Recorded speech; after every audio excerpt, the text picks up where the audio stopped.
We are continuing to watch two big points here, flooding and high winds. Now, for flooding, the one thing that we're going to be watching very closely are the levees throughout California. They're basically in good shape, but we are letting out a lot of water in some places from our reservoirs, so it's putting pressure downstream. Currently, we're at about 60 to 75% at capacity for Shasta, Oroville, and Folsom, reaching about 100% of historical average.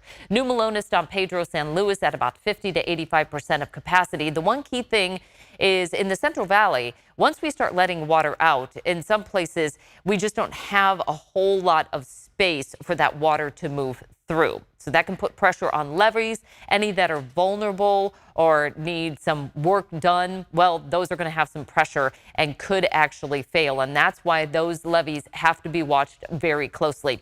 Here's a look at some of our reservoirs bouncing around a little bit up and down as we continue to see inflow and then releases. So Folsom, you can see bouncing around just a little bit here, doing some decent releases right now. Oroville's one that is very interesting. What you'll see is a big spike coming in with the inflow at about 37,000 cubic feet per second, but the outflow is 15,000 cubic feet per second. That's because it is a bigger reservoir than Folsom. It can hold more inflow coming in, and it also has the capacity to release a ton more water than what is being done right now. So once they get the hydroelectric plant going, as well as the spillway in conjunction, they'll be able to release a lot more water. But right now, just not necessary. I actually asked Department of Water Resources about that, and they said at this point, we're doing okay with holding some of that water for the dry season.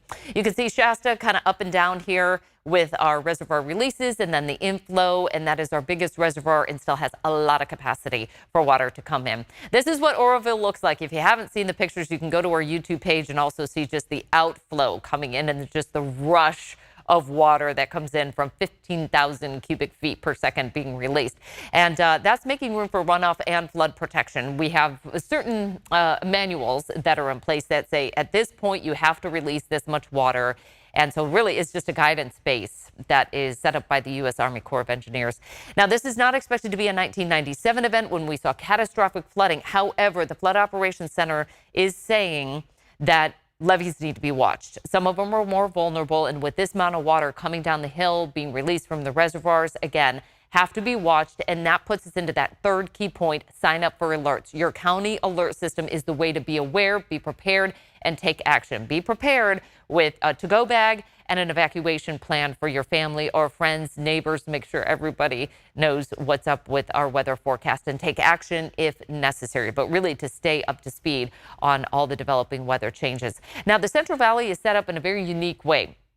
Not many places throughout the country have to deal with this type of flooding because we're not only accumulating rainfall, but we're also dealing with runoff coming in from snowmelt, rain on top of snow, which is leading to the snowmelt. That then flows into the Feather River, American River, and in some places the Yuba River. And through the Central Valley, we're going to have Tuolumne, Mokelumne. Those are also a couple of tributaries that are in the central part of the Sierra. But we'll just focus on some of the northern areas. Lake Oroville is going to be our Feather River reservoir, and then Folsom Lake is going to be our American River reservoir. This one a bit smaller. Both of them are releasing some decent amounts of water. Once that happens, that water then continues to flow downstream.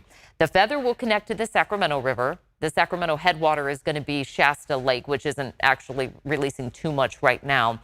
But all of this converges into Discovery Park, which is right by downtown Sacramento. That water then flows through the Delta, and the Delta pumps then, if they're operating at full capacity, which they were supposed to do on Friday and expected to do so continuing through this storm cycle, will then be released into the California Aqueduct, taking it all the way down south into Southern California. So there's a big network. It's almost like an electric grid, if you will, throughout California.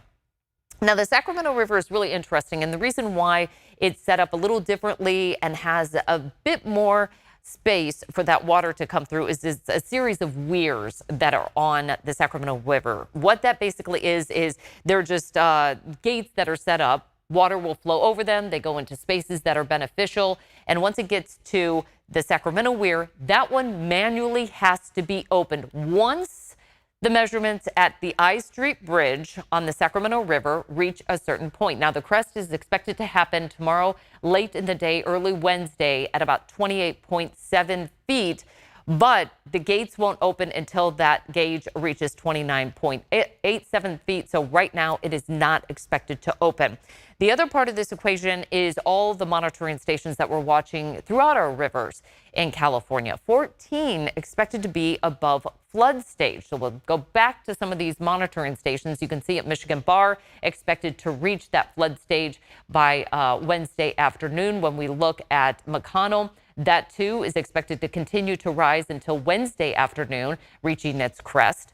And then we move on to the Tuolumne River at Modesto, expected to reach its crest, which will be flood stage Wednesday late in the day. And then finally, we'll go to Merced River at Stevenson, and that is expected to reach its crest on Thursday afternoon, getting very close to its record high for that location in particular. Flood warning in effect until further notice. Flood stage late Tuesday, continuing to see rises, and so they're expecting this to be a similar situation to 1950, with water getting close to the buildings at a nearby park. Higher up the hill, it is a flood advisory that'll be in place through tomorrow evening. Continued snowmelt, rises on creeks and streams, and flooding in low-lying areas. We've got snowpack on top of some of those drainage areas, leading to water just backing up and moving onto the roadways. So again, when we expect that snow line to rise, it is going to put some additional pressure on even some localized areas in the high country, even with feet of snow up there.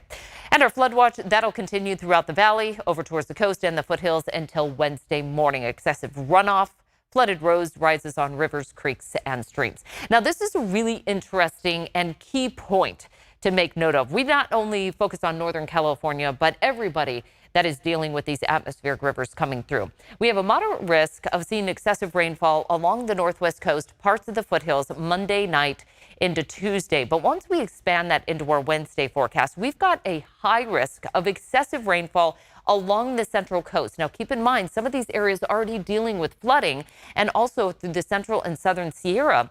Parts of that region also in the high-risk zone. Now, this is a big deal when the Weather Prediction Center issues a high risk for excessive rainfall. 2 out of the 5 times, or I should say of all those times, about 4% of the time they'll issue that. 2/5 of all flood-related fatalities are in that high risk of excessive rainfall. And 4/5 of all flood-related damages are when the Weather Prediction Center issues that high risk of excessive rainfall. So it's a big deal, and it's not issued very often. Today was a bit of a break. We saw some isolated thunderstorms, but overall, not a huge amount of rain. That can't be said for the entire 72 hours, though. In Stockton, we had about 1.25 inches of rain. Saw about 3/4 inches for downtown Sacramento and Sacramento Executive, Modesto and Vacaville, with about 3/10 to 6/10 of an inch of rain. And the snowfall continues to accumulate as well. Despite the fact we're seeing rain on snow, we continue to see pockets of that snow as well. So you can see we're anywhere from about 36 to 24 inches of snow just in the last 72 hours, and we're going to add more to it. Still tracking isolated thunderstorms, even at this hour, from the latest storm system to roll on through. So we see pockets of rain where we had feet of snow through parts of the foothills and the lower Sierra, and that being true as well throughout the mother lode. But those thunderstorms continue to develop into this Monday evening. But the big line is still just sitting off the coast. Here it is, just brewing, waiting to move its way on shore, and it makes landfall during the overnight hours through early tomorrow. The risk of thunderstorms is right back with us for tomorrow, with some small hail, funnel clouds, heavy rain, and strong winds. Those winds, they're going to be a real different scenario in this particular atmospheric river. It's our second wind of the week. The previous one brought the rain, snow, travel issues, flooding concerns, and now this one has a much higher potential to bring the high winds. And we'll see that all throughout the valley and towards the coast, stretching all the way through the central coast as well.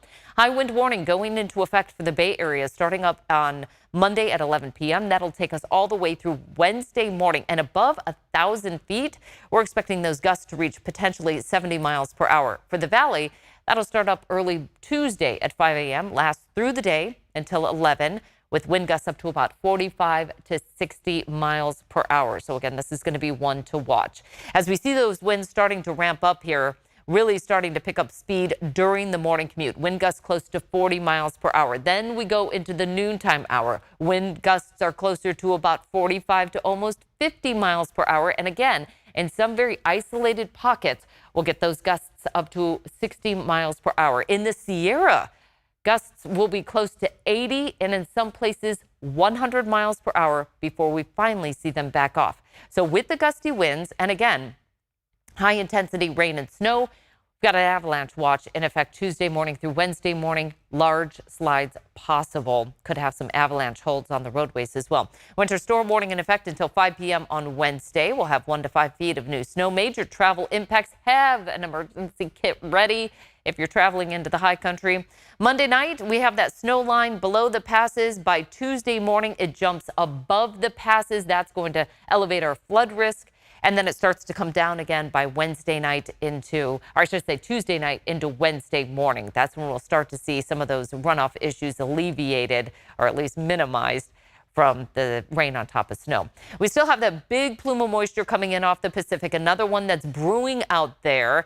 And we'll watch that one into our weekend forecast. But in the meantime, here comes the heavy rain overnight. Monday into early Tuesday, snow still falling in the Sierra, but then we start to see some of that warmer air coming in. But again, we're watching multiple weather systems coming in. Here's the one that we're tracking for Monday into Tuesday. And then we get into Friday, possibly Saturday into Sunday. Could be one more atmospheric river, and that could be number 3, or it could be separated by 3 and 4. These are all expected to be about a category 2, more in that moderate type of phase. That was going to be similar to the last one, mostly beneficial, but also hazardous. And that's why we still have the issues with the flooding. So again, the timeline, as I mentioned, coming in tonight. I expanded this just so that you can see some of the central coast that's going to have more of that higher risk of the excessive rain. And that will come in Tuesday evening and continue to put pressure on a lot of those waterways there. As far as our snow line, it's still pretty high here on Tuesday evening, then rapidly comes down by overnight Tuesday into early Wednesday. At that point, there's not a whole lot of moisture, but we do see some lingering showers into our Wednesday afternoon and evening for this year. And then, like I said, we're still tracking what is brewing with that third, possibly fourth storm. Could split apart, become 2, could unify, become one big storm. That one possibly having a slightly bigger impact on Southern California. So as we get into our Wednesday, you can see some of these snow totals. Like I said, in pockets, we could see up to about 5 feet near Lassen. Looks like Carson, Ebbets, about 3 to 4 feet with major impacts, chain controls, likely travel delays, possible road closures. For the valley, about 1 to 2 inches of rain, possible roadway flooding, stream and river flooding, mud and rock slide risk will be elevated, especially through the foothills with about 4 to 5 inches of rain coming in. And a likely wetter scenario still in place by the middle and end of March. And you can see it all played out here with our 10-day forecast. Multiple systems coming through, more atmospheric rivers. We are tracking it all.